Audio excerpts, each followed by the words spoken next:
YouTube, it's been a little bit.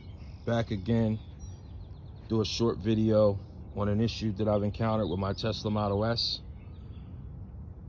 We were preparing to go on vacation, and thankfully, the camber on the car decided to give way while my wife was trying to back into the driveway. I'm thankful for that because honestly, it could have broke down anywhere, but it did break down in front of my driveway. What I had to do is I have a 3.5 ton jack, and the control arm broke.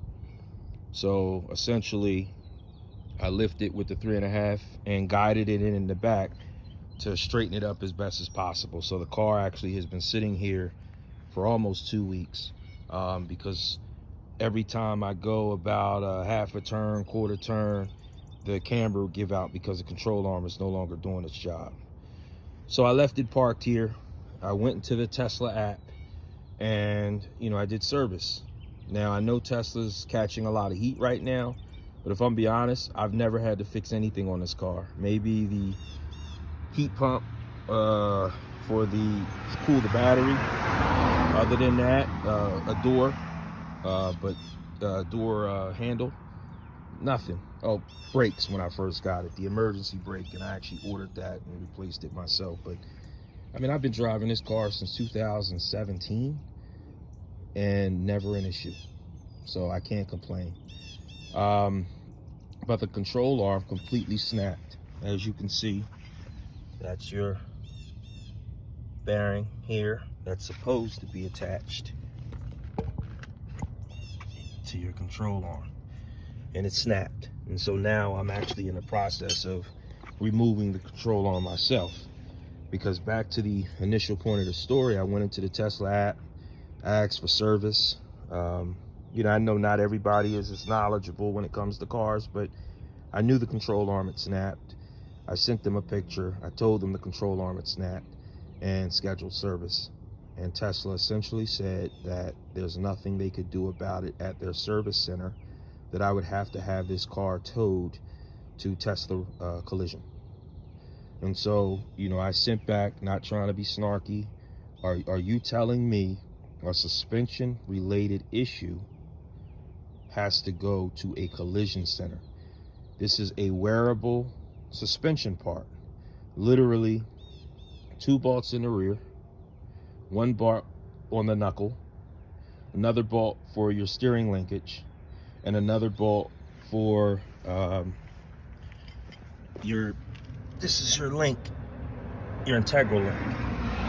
So essentially 4 bolts aside from the 5 that have to come off for the wheel, and you're telling me I have to take it to Tesla collision. That was not going to happen. So essentially I ordered the part. I got a control arm off a Tesla Model S with I want to say 78,000 miles. The reason why I went used is because some of these Tesla parts take forever to get to you. When I got the bumper and light done, it was about 3 months. You can get parts overnighted from Amazon and places like that, but I wanted an OEM Tesla. I didn't want to deal with an aftermarket, so that's why I went that route. But I got a control arm, and I'm getting ready to replace it. Just some tips for anyone who plans on doing this. The integral link is relatively simple, right? That's just held in by an 18mm bolt. Your suspension steering linkage that connects to your sway bar, which is right there, you're actually going to have to use 2. So there's an Allen, and you're going to have to use a socket where you can insert an Allen through it, because the only way that you're going to get that nut off is by putting the socket on the bolt and then actually inserting the Allen to make sure it turns off. So that's here, and I'll try to give you a better picture.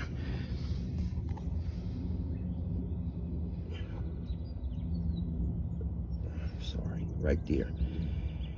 So once that comes off, you can see that's where it broke, completely severed.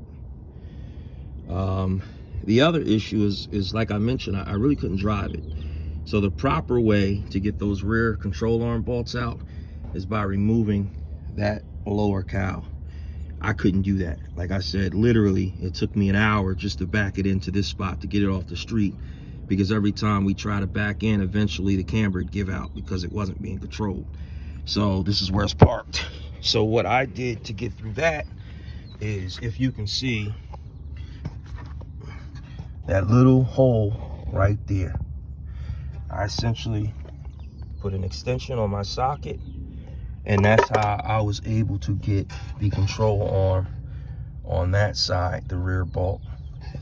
The control arm bolt on that side is pretty simple, so you can get to it immediately. And what I'm about to do is just tap it out and pry it out and remove the control arm. So again, if you're going to do a control arm on this, you're going to have the two rear bolts, okay? They're at,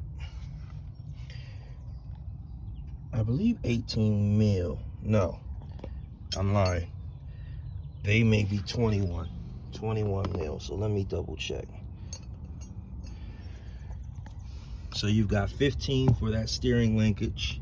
You got 18 for the integral link. You've got 21 for the knuckle bolt. And you've got 18 for the rear. I've been out here, I want to say, since 7:40. I'm getting ready to drop it and install the new one in less than an hour. So, you know, maybe 2 hours, give or take. It actually probably take less time if you're looking at this reel, trying to prepare for what you're going to need. You're definitely going to need some wrenches. I like to use an extendable ratchet. And then, like I said, for that suspension link, you're going to need to buy something that you can insert a hole directly through so you can use your Allen. But, you know, till next time, it should be up and running in about an hour. But if you're having any issues, just please feel free to comment. Till next time.